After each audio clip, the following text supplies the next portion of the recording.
Buying life insurance may not be a priority, particularly when you're relatively young and healthy. But this is a significant piece to the financial safety net puzzle, particularly if you have a family.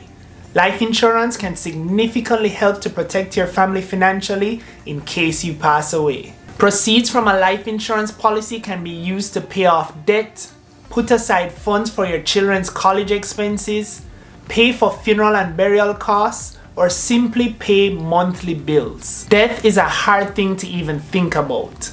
Personally, I hate even saying the word, but as they say, there are two things in life that are guaranteed: taxes and death.